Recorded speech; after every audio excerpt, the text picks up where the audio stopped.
and says there's always room for growth and improvement in officiating. The commissioner said, I do find it interesting when you sit in the chair I sit in that no winning team ever complains about officiating, no losing team ever complains about officiating. So Kathy Engelbert, this is one of the worst takes I've ever heard.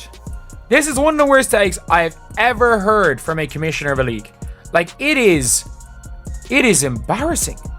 Like, it's an absolutely embarrassing take because the WNBA finds itself in an absolute meltdown right now. And guess who's at the center of this dumpster fire? Commissioner Kathy Engelbert. Her tone-deaf handling of Caitlin Clark's growing injury list has sparked an absolute rage fest among fans, players, and literally everyone who watches basketball. Now, a lot of people is criticizing the WNBA referees yet again after another matchup because they felt as if Paige Beckers actually had a special whistle. Now, I spoke about this last night, man, and people was definitely showing mixed reviews about it. But with all that being said, dog, we look like WNBA Commissioner Kathy has opened up about this situation a little bit and spoken about it. Now, get this. In what's being dubbed the most epic leadership fail in professional sports history, Engelbert decided to go on the offensive, but not against the referees who are basically letting her league's biggest star get absolutely pummeled every game. Nope, she swung directly at anyone brave enough to question her officiating crew's integrity. Realistically, Kathy Engelbert, what she should be doing is trying to promote the league, trying to make sure everything works. And just being this dismissive of what is one of the biggest problems in your entire league and the refereeing issue is awful.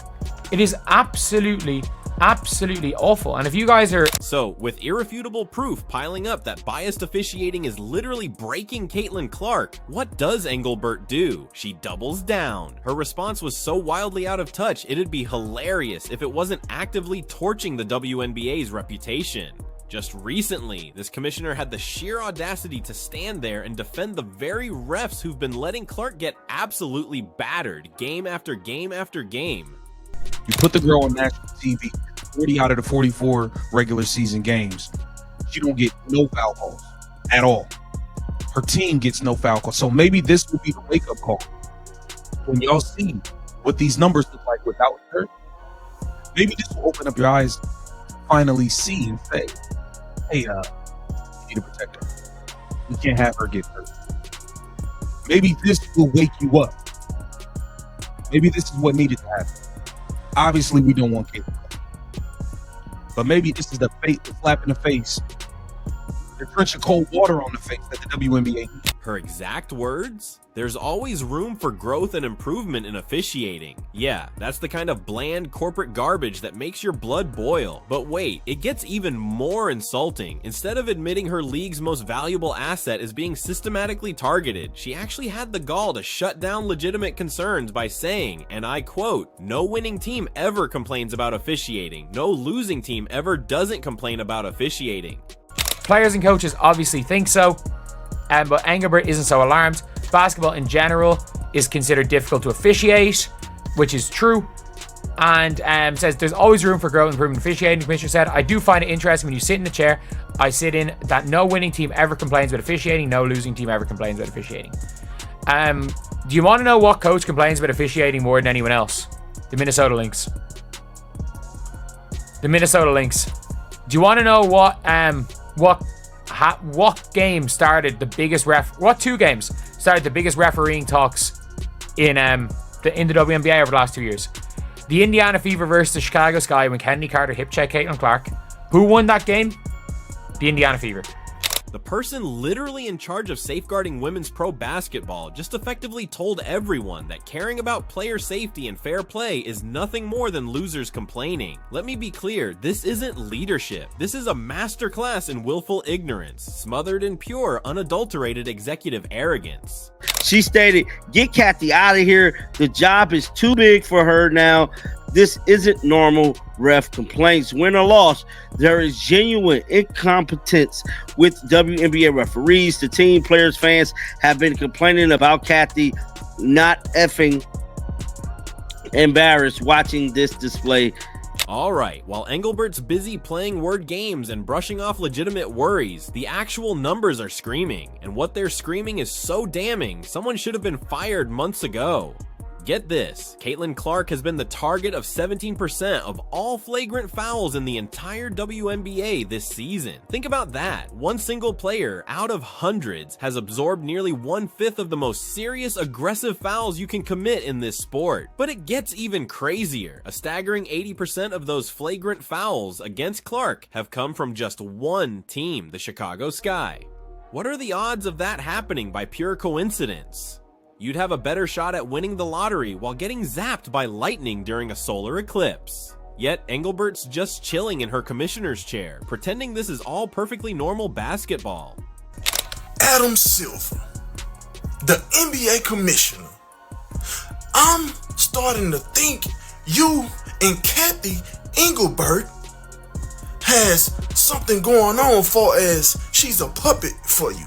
Why are you not protecting or coming out and saying something to protect Caitlin Clark, aka CC, the face of the WNBA? It's really disturbing because at the end of the day, I thought you're supposed to look out for your people by any means. It's not even making sense. I understand.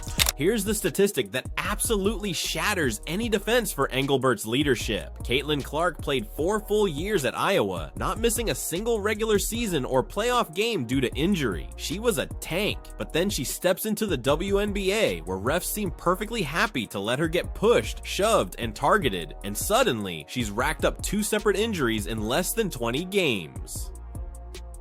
The contrast couldn't be more glaring or more damning. At Iowa, Clark was basically indestructible, powering through minor bumps and bruises to play an incredible 139 consecutive games. The only injury worth mentioning in her entire college career was a quick ankle tweak against Kansas State in 2022. And even then, she just played through it and dropped 33 points like it was nothing. The wake-up call that the NBA needs to clean up the officiating, to actually show that they appreciate this golden goose that has landed in their lap that goes by the name of Caitlin Clark. It's been so long where we've just seen this girl getting beat up in games. We see her get grabbed, hacked, bumped into, knocked on the floor. There's never any whistles from her. In my opinion, the WNBA has shown a true lack of appreciation for Caitlin. I don't feel like they've done enough to protect their best asset, their most important asset. I feel like they have dropped the ball on that. 1,000% they have dropped it. But the second Caitlin Clark stepped foot into Engelbert's WNBA, it was like a switch flipped. First, she got hit with a left quadriceps strain back in May, sidelining her for at least 2 weeks. That injury? It happened after yet another game where officials basically just watched as excessive contact piled up against Clark, specifically in a match against the New York Liberty, where she played almost 38 minutes, enduring what eyewitnesses called deliberate physical targeting. Now, she's barely back from that first injury, and boom, she's battling a left groin strain, forcing her to miss even more games. This second injury came right after another terribly officiated game where refs once again completely failed to protect the league's most valuable asset from unnecessary physicality. And if her cluelessness about officiating wasn't offensive enough, Engelbert's MO of tone-deaf responses to any serious issue has become a glaring pattern that fans and players are officially done tolerating. Remember when she was asked about the ugly underbelly of social media and the racist harassment WNBA players face? Her response was so laughably bad, it caused an instant uproar across the entire league. Hey, Cece, she a different breed, bruh. And y'all, just me seeing all of these fouls, and y'all don't treat Paige like that. Why y'all don't treat her like that? You hear me? Paige don't be embarrassing her opponents like Cece do, huh? I ain't gonna lie. Caitlin Clark, she a different breed. And then Kathy Engelbert, she has no remorse, no sympathy or nothing. I know she's a puppet. At the end of the day, Stephanie White, all of them, bro, because it's not making sense, bro. Why?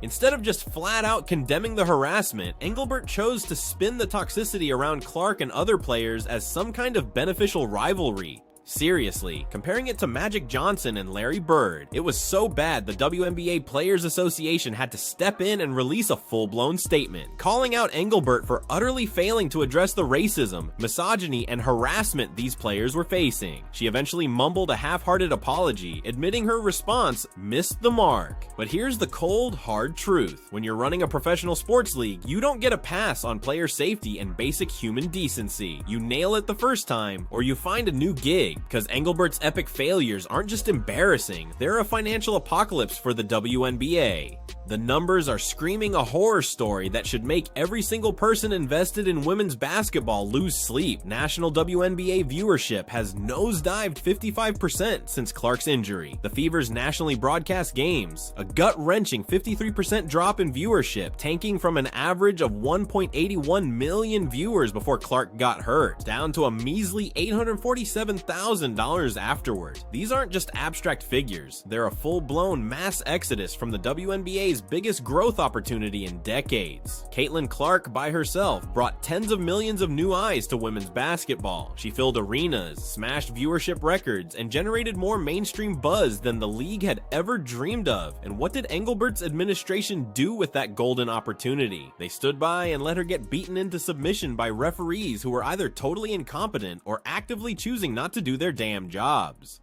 But I'm gonna keep saying it. Something is going on. I don't know what it is, man, but that's uncalled for, and we can see it. I don't know if we need to look into the committee, with the higher up players, the veteran players. I don't know where we need to look at, but we need to look somewhere because this is crazy. The most enraging part of this whole circus, it's become completely predictable. Game after game, Clark gets subjected to physical abuse that would instantly earn flagrant fouls for literally any other player, but somehow, her reactions to being assaulted are what draw technical fouls. The double standard is so blatant, even your grandma who just started watching can see it from a mile away. Take this absurd example. Clark got a technical foul for simply saying, "come on," a little too loudly after opponents committed some seriously cheap fouls against her. Meanwhile, the players who are dishing out elbows and shoves to Clark, they face next to no consequences, if any at all. This isn't just incompetence, this is systematic bias, plain as day, and Engelbert refuses to even acknowledge it. The Connecticut Sun game on June 18th, just another prime example of the officiating catastrophe happening on Engelbert's watch. Clark gets swiped in the eye, then shoved to the ground after a minor, almost reflexive retaliation. And what does she get? The exact same technical foul as players committing far more egregious assault-like acts. When your most valuable player gets the same punishment as the people literally attacking her, you've not just lost control of your sport, you've completely surrendered it. The situation where every single team knows how bad the refereeing is. There is a problem in the league, and it's like everybody knows there's a problem in the league. You have got like people going on ESPN that are like have been involved with the league for years, and they're like, the problem with the league isn't that there's no isn't even the physicality. It's like where the physicality is, and it's like no one complains if you allow physicality in the post. No one's complaining if you're allowing physicality between bigs trying to fight it out. Like, that's basketball. But they were like, you're not only just allowing hand checking, you're allowing players to be grabbed off the ball, which is 100% true. The problem is that nobody wants physicality with guards off the ball.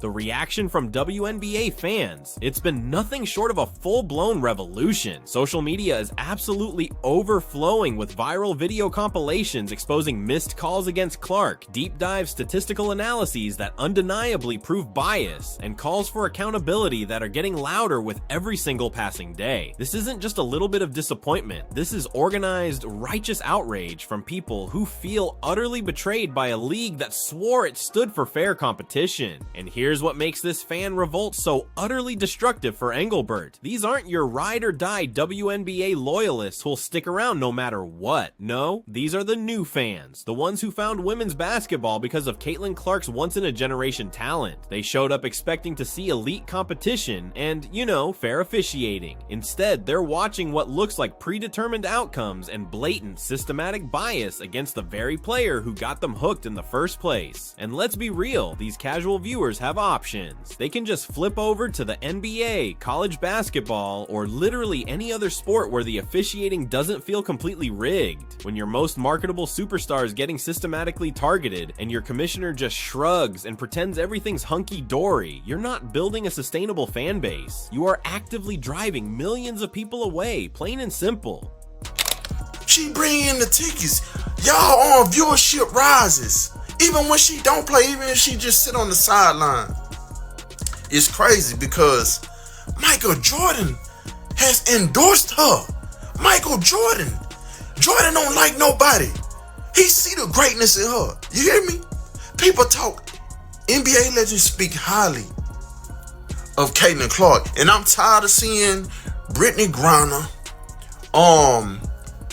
Angel Reese, Eric Kennedy, all of them, bro. Even the Caucasian hoopers, bro. That's what y'all got going on. Y'all are jealous of this woman that bad? It's sick. And Adam Silver, you have all the evidence you need, bro, and you still not doing anything. Because the whole world is seeing the same thing I'm seeing and saying the same thing I'm seeing, dog. Honestly, the whole Caitlin Clark mess has just ripped the lid off what a lot of us have suspected about Engelbert's leadership for months. She's either completely unwilling or utterly incapable of tackling serious problems head on. Whether it's systematic officiating bias, legitimate player safety concerns, or even the ugly truth of toxic fan behavior, Engelbert's default response has been consistently embarrassingly inadequate. Her recent comments, where she literally ran cover for the referees, that was the ultimate breaking point for countless WNBA supporters. When you're handed undeniable evidence of bias and growing injury concerns, a competent commissioner would launch an immediate, full-blown investigation into officiating standards. Instead, what did Engelbert do? She chose to gaslight her critics and defend the utterly indefensible. The irony here is absolutely mind-blowing. The WNBA finally has the once-in-a-lifetime superstar it has been praying for decades. A player who can pull in casual fans and ignite the kind of buzz that translates directly into massive revenue and insane growth. Yet, instead of protecting this golden goose, Engelbert's administration seems absolutely dead set on letting her get battered into submission by officials who have clearly forgotten their primary job is to ensure fair competition. It's truly a tragedy. I've been saying this many times, but I'm going to say it again. Kathy Engelbert is the worst commissioner in sports. The worst.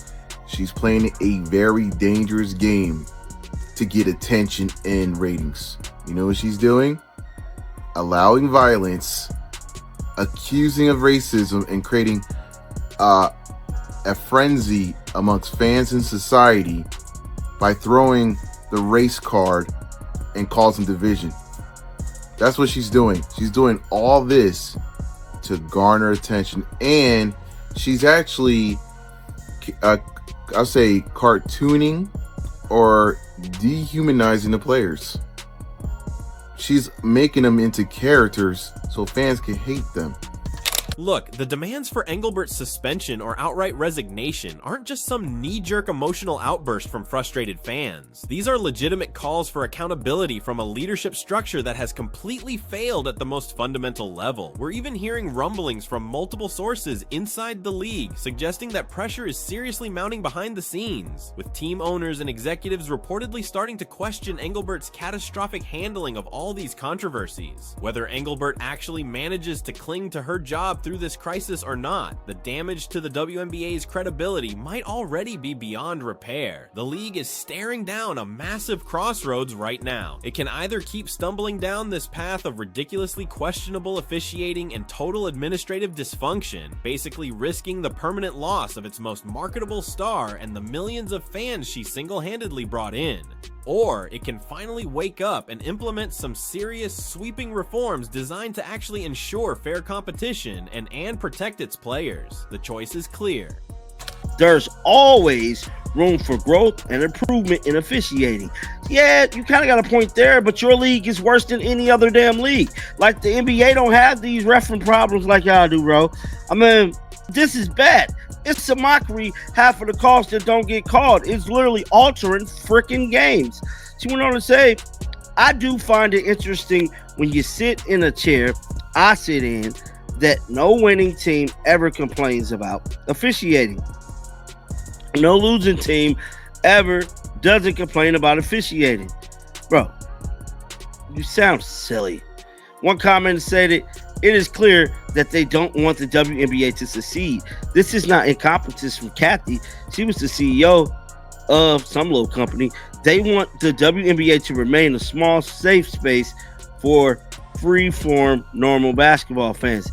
But given Engelbert's recent habit of doubling down on completely failed policies and her utterly tone-deaf responses, it looks like the league is far more concerned with clinging to outdated power structures than actually capitalizing on generational talent. Let's be crystal clear, when your commissioner openly defends biased officiating while your absolute biggest star is getting injured game after game, you are not building a sustainable future. You are slamming the gas pedal towards total irrelevance. Caitlin Clark deserves so much better than this. The fans who are showing up in droves deserve so much better. And frankly, the entire future of women's professional basketball hinges on the league's willingness to finally rip off the band-aid, ditch this failed leadership, and bring in a competent administration that actually understands the monumental difference between protecting revenue and actively destroying it through sheer unadulterated incompetence. The clock is ticking, and with every single dismissive, tone-deaf statement from Engelbert, the WNBA is actively squandering the most monumental opportunity in its entire history.